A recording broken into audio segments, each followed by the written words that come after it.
Assalamualaikum warahmatullahi wabarakatuh. Bertemu lagi dengan saya Ahmad Faisal. Dan kali ini saya akan menyampaikan sebuah kisah di zaman Rasulullah Shallallahu Alaihi Wasallam. Jadi ketika di zaman Rasulullah, ketika setiap selesai sholat wajib, seperti biasa para sahabat selalu mendatangi Rasulullah. Untuk apa? Untuk curhat.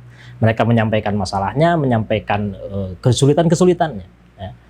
Nah, di suatu hari ada seorang sahabat namanya Ibnu Umi Maktum. Ya, Ibnu Umi Maktum ini adalah seorang sahabat yang dia matanya buta alias tidak bisa melihat.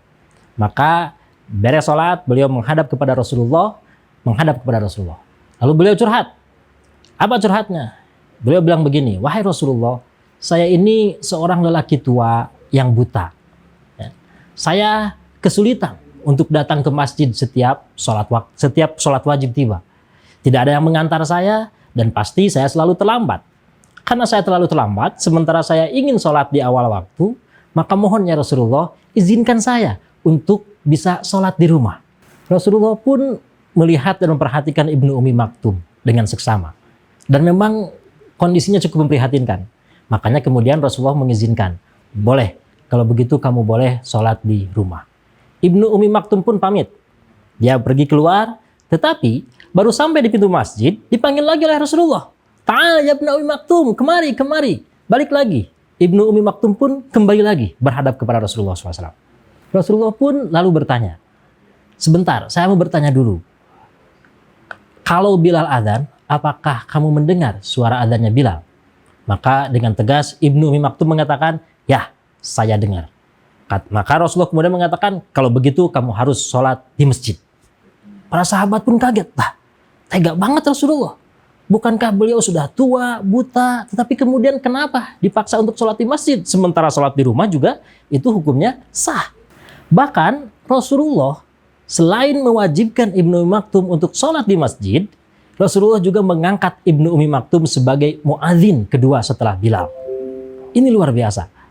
Dari kisah tersebut kita bisa mengambil inspirasi bahwa apa yang dilakukan oleh Rasulullah sebagai seorang pemimpin yang jeli dan cerdas. Beliau melihat, walaupun Ibnu Umi Maktum lemah, tua, buta, tetapi yakin Rasulullah bahwa Ibnu Umi Maktum itu memiliki potensi yang cukup kuat. Di antaranya suaranya masih bagus. Memang beliau tua, miskin, lemah, buta, tetapi suaranya bagus. Makanya diangkat menjadi muadzin. Efeknya apa? Ketika Ibnu Umi Maktum diangkat jadi muadzin, maka dia derajatnya menjadi naik di antara sahabat yang lain. Kalau sahabat yang lain untuk jihad, dia bisa berperang, Ibnu Umi Maktum tidak bisa. Sahabat yang lain bisa mengandalkan sedekah untuk amal solehnya, Ibnu Umi Maktum tidak bisa. Maka dengan diangkatnya jadi muadzin, Ibnu Umi Maktum naik derajatnya sehingga dia punya amal andalan yang bisa mengantarkannya ke surga kelak. Lalu kemudian kita juga bisa melihat betapa hebatnya Rasulullah memberikan peluang kepada Ibnu Umi Maktum untuk menambah pahalanya. Pertama, karena dia diangkat jadi muadzin, maka mau tidak mau dia harus datang lebih awal ke masjid. Sehingga pahala yang datang lebih awal jauh lebih besar. Yang kedua, ketika dia menjadi muadzin, dia dapat pahala muadzin. Dan yang ketiga, setiap orang yang datang memenuhi panggilan azannya Ibnu Umi Maktum, pahalanya ngalir kepada Ibnu Umi Maktum.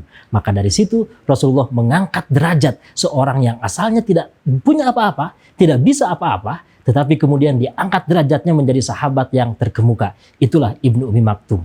Intinya sahabat semuanya, bahwa selemah apapun kita harus yakin bahwa setiap orang itu pasti punya potensi. Setiap orang punya kemampuan karena Allah menciptakan manusia dalam bentuk yang paling sempurna. Laqad khalaqnal insana fi ahsani taqwim. Sungguh kami menciptakan manusia dalam bentuk yang paling sempurna. Lemah, lesu, letih dan segala macam kekurangan kita itu tidak harus membuat kita berdiam diri, tetapi justru harus kita cari potensi terbaik kita di mana. Saya Ahmad Faisal, kita bertemu lagi di kisah-kisah berikutnya. Wassalamualaikum warahmatullahi wabarakatuh.